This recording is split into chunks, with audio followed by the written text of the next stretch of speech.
Today, the Arizona State Senate voted to repeal the state's recently revived 160-year-old anti-abortion law. It's actually an abortion ban dating back to the mid-1800s.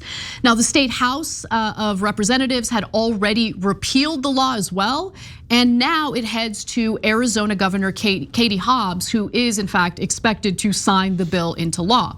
Now, as a reminder, the archaic ban bars all abortions except in cases when necessary to save a pregnant woman's life. The law also carries a prison sentence of 2 to 5 years for abortion providers. Now, 2 Republicans ended up joining Democrats in the state Senate in order to repeal the ban, and it passed 16 to 14. The repeal. Very close. I mean, you needed those 2 Republicans, so good on them. But also at the same time, those Republicans know just how deeply unpopular a full-blown abortion ban is. So they're probably voting in favor of their own interests. You know what? Let me be fair. I don't know. Okay, let me be fair and steelman them and just assume they wanted to do the right thing. Okay. I think you were right the first time, but either way, they did it. They did it. They did the right thing. Yeah. Okay. So with that said, if Hobbs signs the repeal into law, which she most certainly will, Arizona will once more have a 15-week abortion ban with no exceptions for rape or incest. Now, even if Hobbs signs the repeal this week, it can't go into effect until 90 days after the legislative session ends, and there is currently no adjournment date. State Attorney General Kris Mayes this week asked the state Supreme Court to pause its ruling, which will now take effect June 27th at the earliest. So in other words, there might be a period of time in which there is a full-on abortion ban in Arizona, but within time it will be repealed thanks to how the state legislature voted. Yeah, it sounds like at least 2, maybe 3 months where it's totally out. Yeah. And then even, I love it's like we're gonna do good news, and we do, except now we're back to a 15-week ban, which again, like you've been doing the news for a long time. 20-week bans were considered like, oh my God, are they gonna legalize a 20-week ban? And now it's like 15 is the fallback position. Yeah. And without even the exceptions that aren't worth a damn half the time anyway. Pausing here to deliver some honest truth as we do in our news coverage as well. TYT is facing challenges, guys, as the entire industry is. You know who could make the difference? You. If you hit the join button below, it's gonna make all the difference and keep us in business. We appreciate you, thank you. Yeah, and some of the more extreme bans, like the one in Florida and Texas that bans abortion past 6 weeks, that ends up kind of having an impact on the way you think about these bans, right? Because you're like, oh, 15-week ban, not so bad. It's not a 6-week ban. Now, of course, like for me, it's really about fetal viability outside the womb. And actual doctors state that that occurs around 22 to 24 weeks. And so a 15-week ban, I'm still pretty uncomfortable with, but let's also be honest about the fact that it's far more, it's way more fair than a 6-week ban, but it's still not something that I'm happy about. Yeah. Sure, the conversation we're having is at the same time, I think, reasonable given the context and is how the Overton window is shifted. Good way of putting it. That's exactly how it works. Well, it was briefly worse. So I guess the fact that it's still worse, but not as worse is good. You know, I personally think that the 50-odd years that we had Roe v. Wade worked pretty well for most people. I feel like we could probably go back to that, and perhaps someday we will. For now, it's good news. It was amazing when it briefly looked like, despite how obviously this was gonna harm Republican chances in Arizona to perhaps, to take the Senate seat there.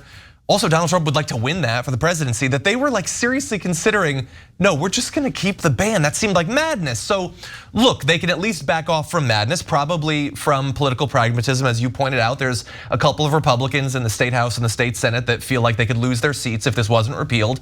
So that is good news. And it might briefly seem like, well, you can just kill it right now and then just pass it again later. But you can't immediately do that because the Democratic governor is not gonna sign that anytime soon. But long term, that could still be the plan. And so definitely stay tuned for that.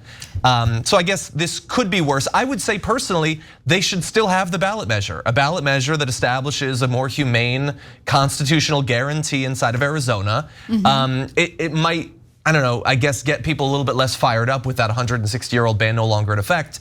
But I still think that the people should weigh in on this. Well, I do want to read from one of the Republicans who did in fact weigh in on this, and that is one of the Republican senators who voted in favor of the repeal. Shauna Bolick is her name, and she explained her vote on the floor today saying, quote, "I know the chronicles of these pregnancies quite intimately because they're all my own, and my family lived and survived each of them, including my miscarriage."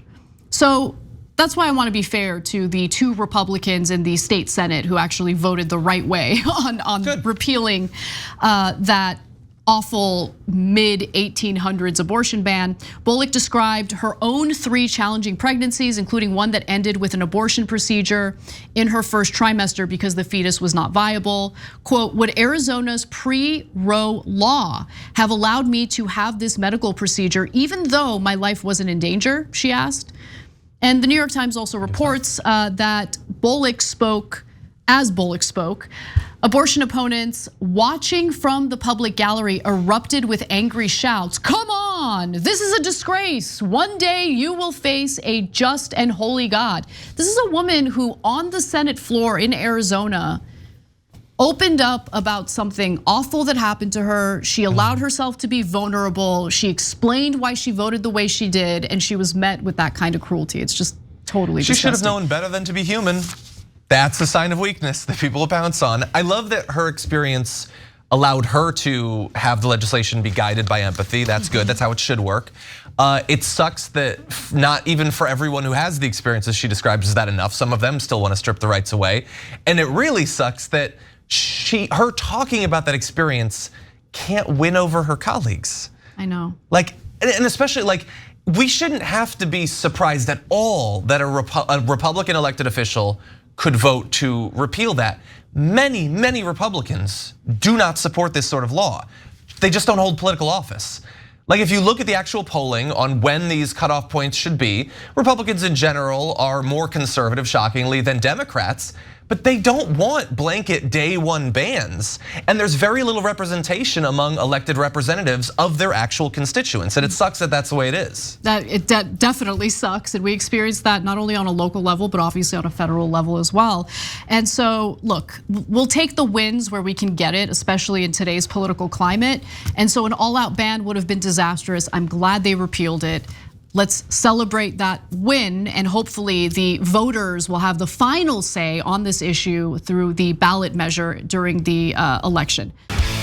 If you enjoyed this video, that's because of our members. They make us independent, they make us strong, and they make us honest. Become a member today by hitting the join button below.